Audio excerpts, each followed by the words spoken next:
In previous videos, I spoke about how our brain learns to survive within its environment, and I also spoke about how we equate progress with convenience and how we expect to be able to survive no matter how we behave. Today I'd like to talk about how this ties in with the idea of emotional intelligence. I believe that once, when our societies were shaped around having to help one another because of lack of convenience, we had far more emotional intelligence than we do today. And this conclusion I got when I was driving around America, working on the research for this book called Searching for Galileo. Now, the premise of Searching for Galileo is to discover how we think biologically, what we think philosophically, and more importantly, why we think what we think, and why we believe that we are the most developed, progressive generation of humans ever. And I contend that that is probably not the case. I want to read this piece to you. It's slightly long, but story time is always fun. So I am in New Mexico. I'm on my way to Taos, and I'm looking for lunch. Okay. Time to get some food. Sharp right into Tierra Amarilla, where there is not a shop to be seen. I drive around and around in the small town, and finally it dawns on me that the impossible has happened. I am hungry, I'm in the middle of a town, and I cannot find a single place that sells food. How can this be? I am in the USA. Where is the 7-Eleven? At a fueling station on the outskirts of town, I spy a small shop that claims to sell picnic supplies. The interior is dark and sparsely stocked. Inspecting the aisles, all I find is alcohol, lotto tickets, and the odd packet of bar snacks. Do the locals eat off the land? This possibility sets off an interesting train of thought. In a self-sufficient, non-commercial environment, the type of individualized convenience which we have come to see as normal vanishes. A stranger becomes beholden to the generosity of the locals. This would necessarily influence how the stranger behaves in the presence of strangers. Unless you want to get violent every time you get hungry, you have to behave in a way that food will be shared with you, which may account for the generosity of the First Nations, which the first immigrants remarked on often and often thought that this sort of behavior was naive.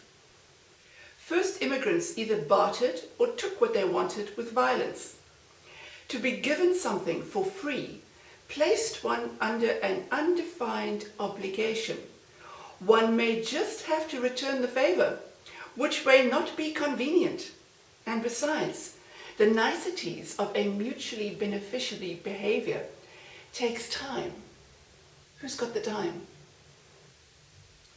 Our commerce-driven convenience enhances antisocial behavior. The more money we have, the less we need to concern ourselves with behaving in a mutually beneficial way. But no matter how much money I have, I will not be getting any food in Tierra Amarilla.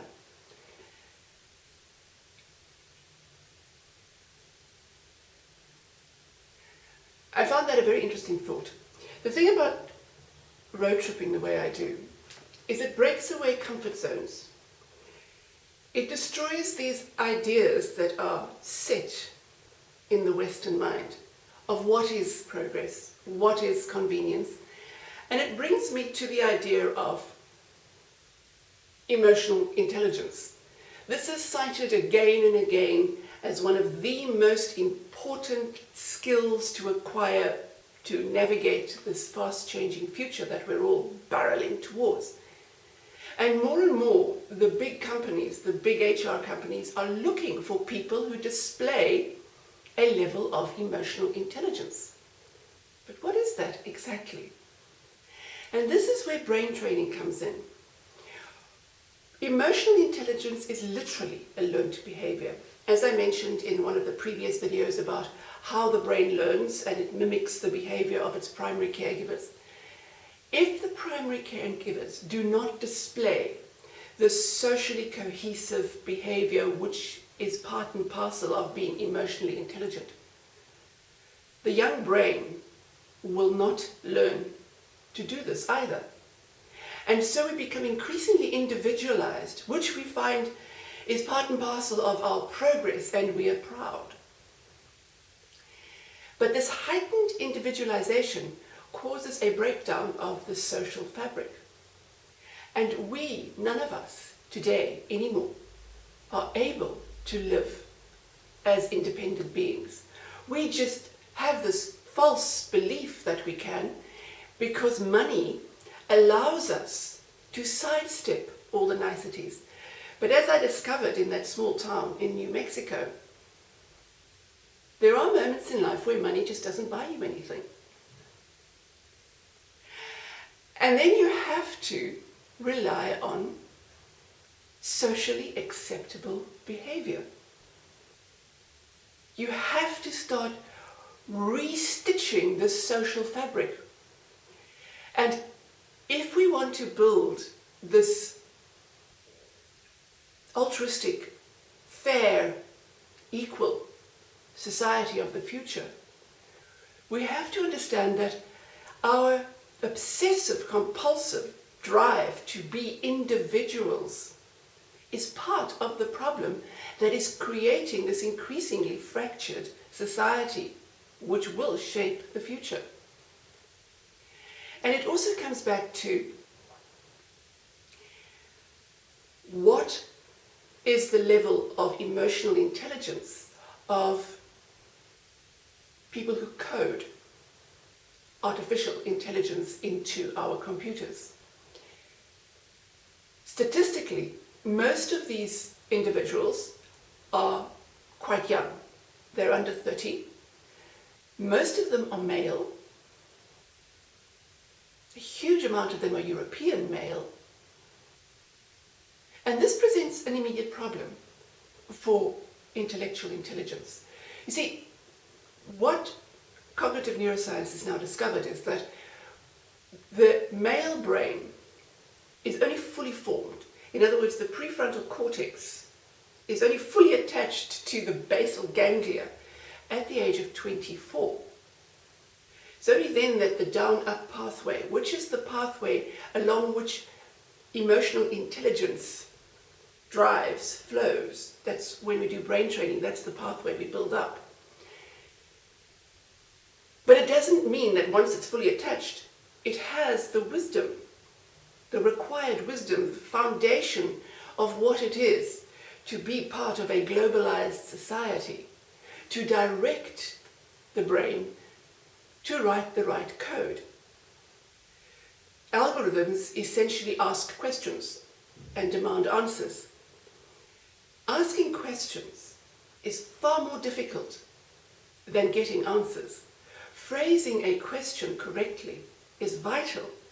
And as this AI proliferates into our world and spreads like wildfire, poorly phrased questions result in social upheaval. And this is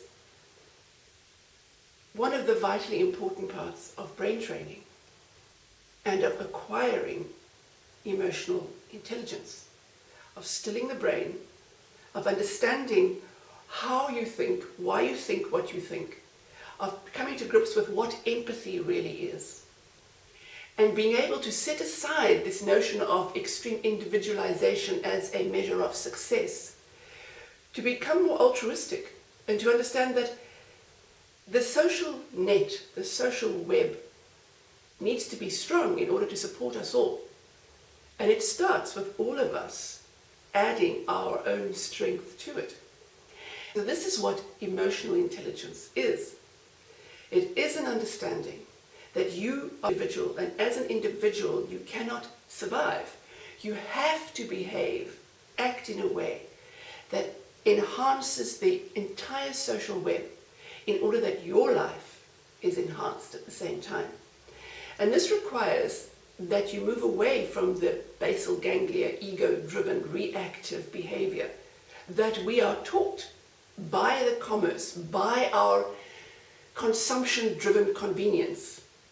We are taught that we can have what we want, when we want, and how we want it, in precisely the right flavor with exactly the right amount of grains of salt. We become incredibly demanding of our individual rights. Emotional intelligence tells us we need to be equally demanding of the social right, the right of the collective. So I cannot behave any which way I like if the social collective is damaged by this. And so we start growing our emotional intelligence. It's a difficult thing because commerce is constantly pushing us in the opposite direction. It's constantly saying, no, you as an individual have all the rights in the world. It's your human right. In Searching for Galileo, I rephrased that. And I said, how about instead of all of us chasing our own personal, individualized human rights, we started working on chasing our individualized human ideal. If you say, this is the human ideal, it completely changes how you think about a thing to saying, this is my human right. And then you are starting to acquire that elusive yet vital life skill called emotional intelligence. And you can start building on this emotional intelligence with an exercise that's going to follow this video. It's called a gratitude exercise. Now, I'm sure you've heard of being grateful and so on. It's a bit more than just saying thank you. You know, if you just say, oh, I'm so grateful for this and I'm so grateful for that, it's sort of like going to the gym and having a cup of coffee as opposed to hitting the machines and really pushing yourself. So in this gratitude exercise, the aim is to quite literally change the flow of hormones in your brain. And by doing that, you start building out physically the up-down pathway that will help you to be more socially connected, more emotionally intelligent.